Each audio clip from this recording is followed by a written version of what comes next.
Good evening, ladies and gentlemen. I have, on a lark, decided to do a Christmas video. Part whim, part fancy. But we will indulge the kind of nostalgic whimsy usually reserved for staunch reactionaries for one night of the year. Somewhere in a kitchen, my mother is sifting through 4 generations of jewelry and throwing most of it in the trash,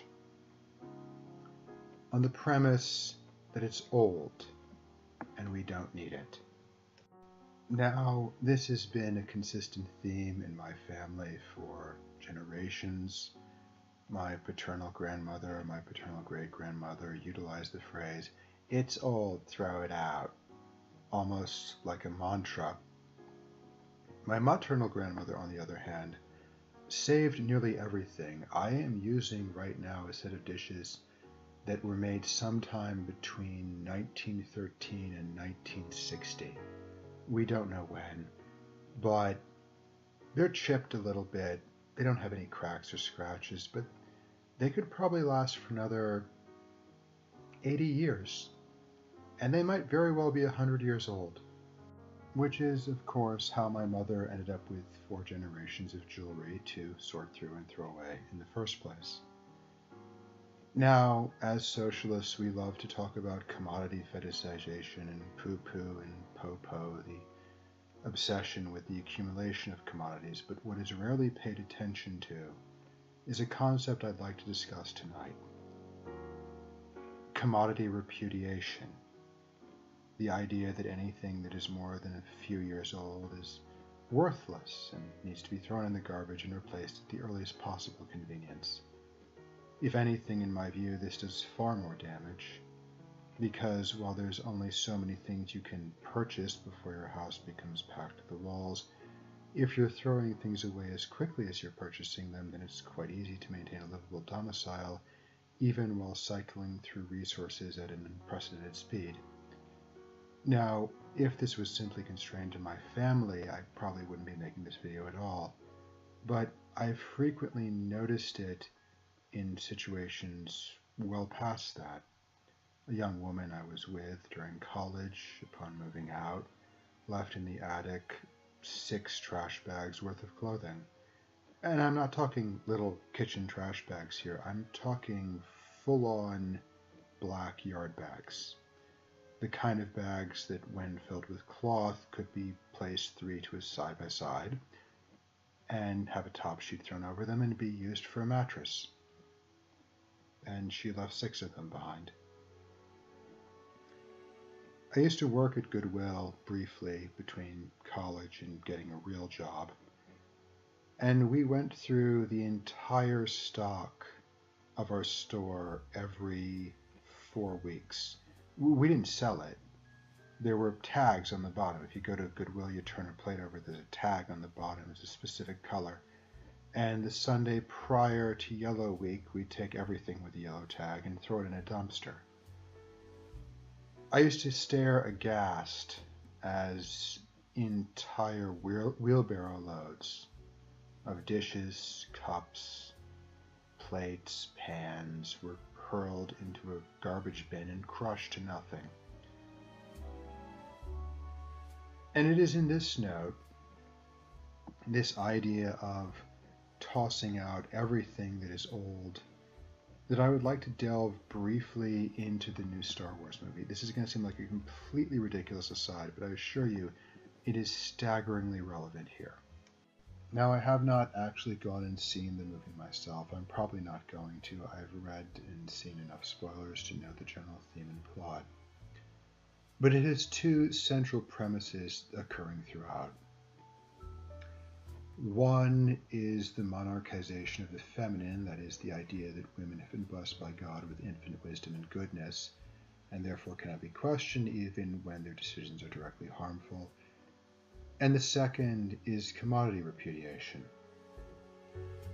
From Luke Skywalker receiving his father's lightsaber and immediately throwing it into the ocean as if it was the most useless thing in the world, To Yoda showing up and burning to nothing the entire repository of Jedi knowledge on the premise that the main character would simply figure out everything herself. There wasn't really any reason to pass along any knowledge at all.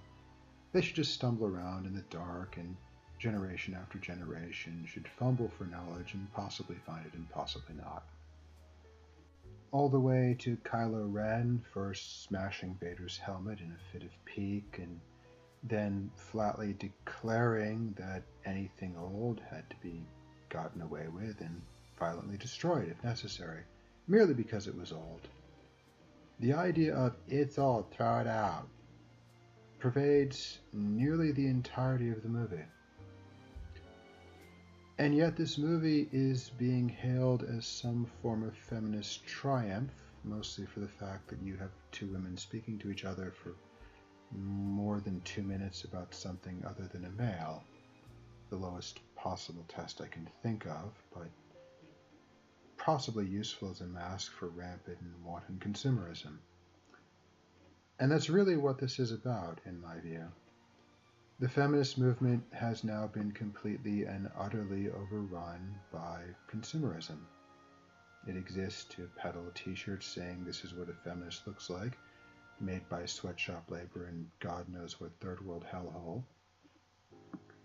It exists to rationalize the completely vapid and stupid decision of female CEOs who destroy their companies and shit all over content creators, while completely ignoring the impact of anything they do on the long-term health of either society or the wider world. It has long ago lost any semblance of socialist moray. And that, I think, is the big takeaway I want people to have here. Not that feminism is incompetent, I've already gone into that. If we are going to move forward, addressing both equality and climate change, it cannot be led by a movement that abjectly and utterly fails to recognize commodity repudiation as a social ill. A movement that wantonly embraces the cycling of material goods through the world is not going to be able to limit energy and resource consumption in the ways that climate change demands we limit them. I don't exist in concern over a feminist-led environmental movement. I exist in gibbering horror of a feminist-led environmental movement. At a season of the year that was supposed to be about family togetherness and has since degenerated into wanton materialism, I think it's important we look at a tradition that has been forgotten, and that is regifting. Receiving your grandmother's dishes, your great-grandmother's frying pan, your grandfather's rocking chair would probably be scorned by most modern generations. Yet that is exactly the sort of thing we need to begin embracing if we are going to start moving forward in a sustainable and equitable society. I leave you with a short clip by Thunderfoot on this. And then you have things like culture. And yes, culture is a huge factor here. If you have a culture that doesn't believe in teaching you how to think, you're not going to get very far.